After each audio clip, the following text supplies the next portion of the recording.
ጤና ይስጥልን የተለያዩ መረጃዎችን የምናቀርብበት ሰዓታችን ላይ ነው የምትገኙት። እስከ መጨረሻው በመከታተል ሰብስክራይብ፣ ላይክ፣ ሼር ማድረግን እንዳትዘነጉ እናስታውሳችኋለን። ለዛሬ ወደ አጠናቀርናቸው መረጃዎች ነው የምናልፈው። ተከታተሉ። የግንቦት 20 መሪር ትውስታዎች። የግንቦት 20 መሪር ትውስታዎች ከተስፋዬ ማሞ። የተፈራው የኢትዮጵያ ጦር ሰራዊት መፍረስና የተገንጣዮች የ30 ዓመት ትግል ስኬት እየቀረበ አፍንጫችን ላይ ደረሰ። ግንቦት 13 ቀን 1983 ዓ.ም የሥርዓቱ ቁንጮ የሆኑት የኢህዴሪ ፕሬዝዳንት የኢሰፓ ሊቀመንበርና የአብዮታዊ ጦር ኃይሎች ጠቅላይ አዛዥ ኮሎኔል መንግስቱ ኃይለማርያም ባልተጠበቀ ሁኔታ ከሀገር መኮብለል ዜና ሆኖ ሲሰማ በየግንባሩ የተሰለፈው ሰራዊት እየፈረሰ ተስፋ በቆረጠ ስሜት አንገቱን ቀልሶ ሞራሉ ተሰልቦና ግርማ ሞገሱን ተገፎ እሳት የሚተፋ የጦር መሳሪያውን እንዳልባሌ እየሸጠ የለበሰውን ፋቲክና የክብር አርማው የነበረውን መለዮውን እየጣለ ከመቅጽበት ሲቪል ሆኖ ከህዝቡ ጋር ተቀላቀለ። ማንንም ሳይደፍር ከሀገር ጠላቶች አልፎ ለማንም ስጋት ሳይሆን በኤርትራ በረሃዎችና ሌሎች የጦር አውዶች ለዘመናት ጫማውን ሳይፈታ እንቅልፍ አልባ ሆኖ ሲፋለም የነበረው ሰራዊት ፍጻሜ በአሳዛኝ መንገድ ተደመደመ። ግንቦት 20 1983 ዓ.ም በአንጻራዊነት አዲስ አበባ ተውጣ ከከረመችበት የፍርሃት ማጥ የወጣችበት ቀን ነበር ለማለት ይቻላል። ምክንያቱም ወደ ከተማዋ በአራቱም ማዕዘናት የሚገባው የህወሓትና ሻዕቢያ ጥምረት የፈጠረው ሰራዊት ያለ ብዙ መከላከልና ችግር የተፈራውን ያህል ያለ ብዙ ደም መፋሰስ ከሞላ ጎደል ከተማዋን ተቆጣጥሮ የድል ድምጹን በብሔራዊ ራዲዮ ጣቢያ ማሰማት ችሎ ነበር። በዚያ ጊዜ እኔ በጊዜያዊነት ኖር የነበረው አንዋር መስጊድ አካባቢ ነበር። ረፈድ ሲል በከፍተኛ ድብርትና የሐዘን ስሜት ተውጬ ፈራ ተባ እያልኩ ከማረፊያዬ ወጣው። በየመንገዱ ላይ በብዛት የሚታየውን እንግዳውን የወያኔ ሰራዊትን በአግራሞት ተመለከትኩት። በህይወት ልምዴ ባለድሎቹን ቆስለው ወይም ተማርከው አለበለዚያ ደግሞ ወዶ ገባ ሆነው ሲመጡ ደጋግሜ አይቻቸዋለሁ። ወዶ ገባ ማለት በጊዜው ትግል በቃኝ፣ ተጸጽቻለሁ፣ እናት ሀገሬ ማሪኝ፣ ወደ ሰላማዊ ኑሮ መመለስ እፈልጋለሁ ወዘተ በማለት በፈቃደኝነት እጁን የሚሰጥ ወይም እጁን የሰጠ የወንበዴ ተዋጊ መጠሪያ ነበር። እናም ለሰዎቹ ማንነትና ምንነት አቋምና ሁኔታ እንግዳ ባልሆንም በአሸናፊነት መንበር ላይ ቆመው አይቻቸው አላውቅም።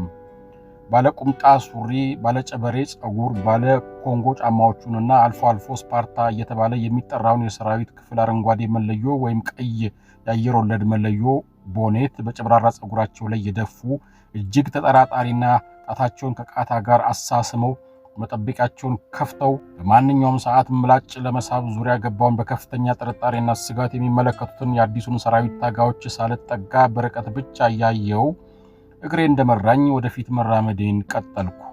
ከመስጊድ አካባቢ ተነስቼ ሀብተ ጊዮርጊስ ድልድይ ጊዮርጊስ የዕለት ውሏችን የሚደራበት በጥበብ ዛር የምንሰክርበት ህልማችንን የምንሰራበት የነገ እንጀራችንን አብሲት የምንጥልበት ማዘጋጃ ቤትና የባህል አዳራሹ ዙሪያውን በታንክ በዙ 23 በቢኬኤም መትረየስ ተጨናንቋል። እንኳን ተኩሰው ሊጥሉ ለጥፊ የሚያሳሱ ወጣቶች በተንጨባረረ ጸጉራቸውና ጎስቋላ ፊታቸው መሃል ያለው ግራ የተጋባ ገጽታቸው ሲታይ አሸናፊና ባለድል ሰራዊት ሳይሆኑ በፍርግርግ ብረት የታጠረ አቦሸማኔ ይመስሉ ነበር። ያሳዝናሉም ያስፈራሉም። ሳልጠጋቸው ሳልቀርባቸው ሁኔታውን በአእምሮዬ ፎቶ እየቀረጽኩ ወደፊት ቀጠልኩ። ለወትሮው የማዘወትርና የማልጠፋባቸው ጎዳናዎች ድባብ ደስ አይልም።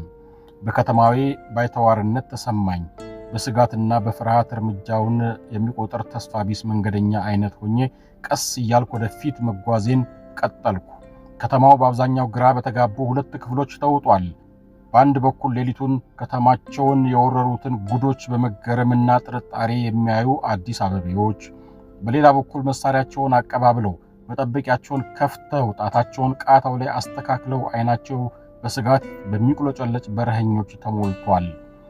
አልፎ አልፎም በሁለቱ መካከል የሚታየውን ትዕይንት የሚሰብር እርጥብ ዝንጣፊ ይዘው ከበሮ እየመቱ በእልልታ ደስታቸውን የሚገልጹ ሰዎችም አጋጥመውኛል። በሁኔታዎች እየተገረምኩ በዝግታ እርምጃዬን ቀጠልኩ። ከጊዮርጊስ አደባባይ በሀገር ፍቅር ጀርባ አድርጌ የዘወትር ድድ ማስጫይን ራስ መኮንን ድልድይን አልፌ የ4 ኪሎን መንገድ ቀስ እያልኩ ተያያዝኩ። ብቻዬን ነኝ። ውስጤ ምን እንደሚፈልግ አያውቅም። ብቻ ወደፊት ይሄዳል። እንግዳው ጦር በግጥ የአሸናፊነቱ ማረጋገጫ የሆነውን የ4 ኪሎ ወንበር መቆናጠጡን ማረጋገጥ ፈልጓል። ልፋ ያለው። እናም ወደ 4 ኪሎ ቀጠልኩ።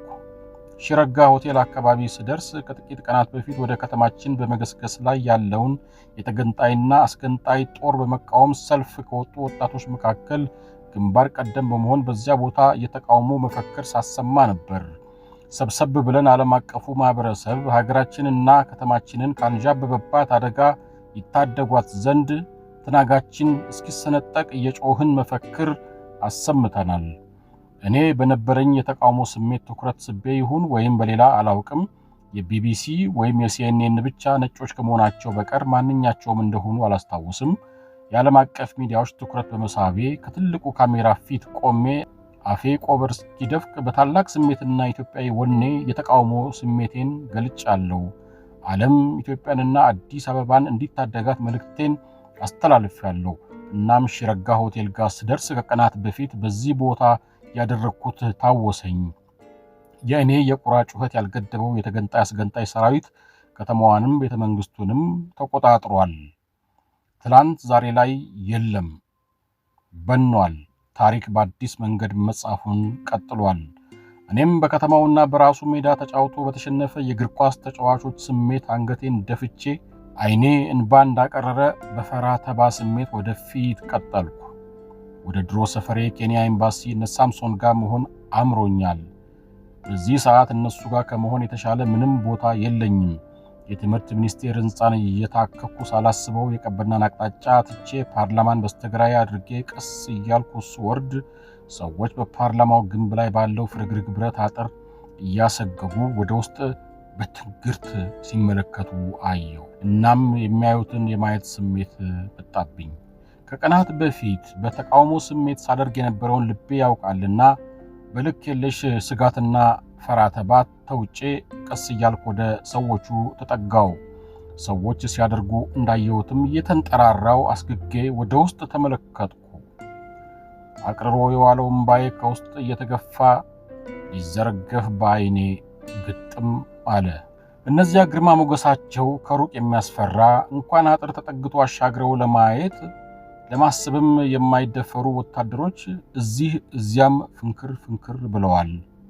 ባለቀ ሰዓትም ቢሆን ቦታችንን አናስደፍርም ብለው እስከ መጨረሻዋ ሰዓት ተዋግተው ላመኑበት ዓላማ ተሰውተዋል። ውጊያው ንጋት ላይ የተደረገ በመሆኑና በወደቁበት ሳይነሱ የግንቦት ፀሐይ ስለዋለባቸው አባብጠው ተነፋፍተዋል። ውስጤ ቃል በማይገኝለት የሐዘን ስሜት እየተናጠ እንደምንም ስሜቴን ተቆጣጥሬ ወደ ኋላዬ ተመለስኩ። ያየሁት አሳዛኝ ሁኔታ በፈጠረብኝ ከፍ ያለ የመጠቃትና የመሸነፍ ስሜት ወደ ውስጤ እያነባሁና እንደ ንክ ብቻዬን እያወራሁ ተስፋ በቆረጠ ስሜት ጊዜያዊ ማረፊያዊ ወደ ሆነው አንዋር መስጊድ አካባቢ ተመለስኩ። ከማዕበል ማዶ ገጽ 259